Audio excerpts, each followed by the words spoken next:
Weirs were installed on the River Loddon in the 1800s to control flooding. This has resulted in the river's failure to work naturally. These weirs now form the most significant obstacle to achieving good ecological status. In addition to this, aging infrastructure is collapsing, and the weirs themselves present a permanent barrier to fish migration.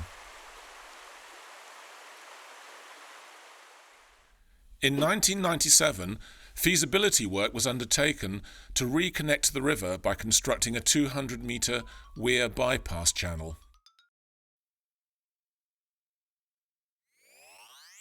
By 2010, the detailed design stages of the nature-like channel were complete, with construction starting in October 2011.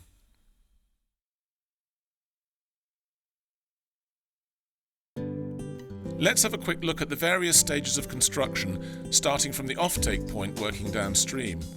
First, we isolated the main river with a cofferdam to construct the concrete offtake structure.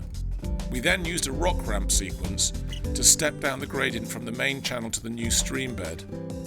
Stakes show the course of the new bypass channel and highlight the natural on-site features which were incorporated into the design.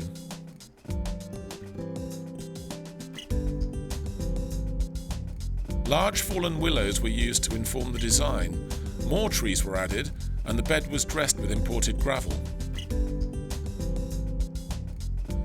In this section, the river braids.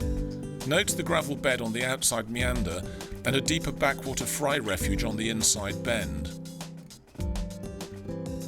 Finally, we approach the confluence, where the river splits either side of the alder pollard.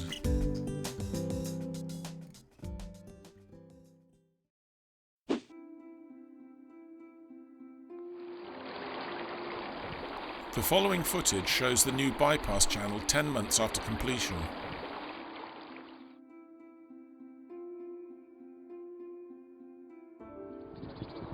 This section provides a cascade of deep pools and riffles to encourage fish passage.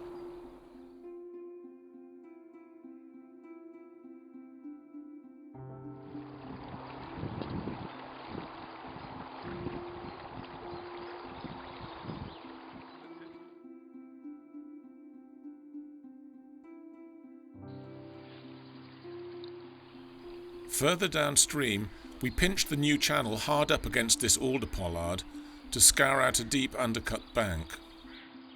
Gravel placed on the upstream margins was drawn in and deposited downstream to create a spawning riffle.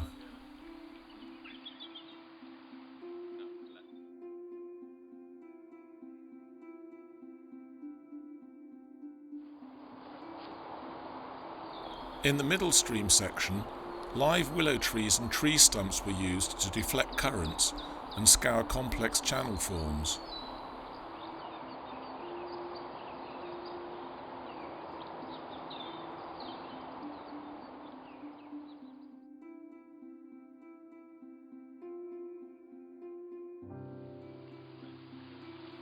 This is one of the most interesting sections of the project, where erosive flood flows in the undersized channel will scour out natural forms and habitats around the fallen willow tree.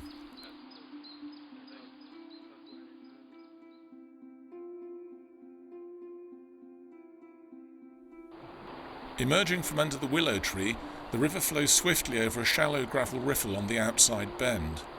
In contrast, on the shallow inside meander, we excavated a deep backwater channel to create a fry refuge and spawning habitat.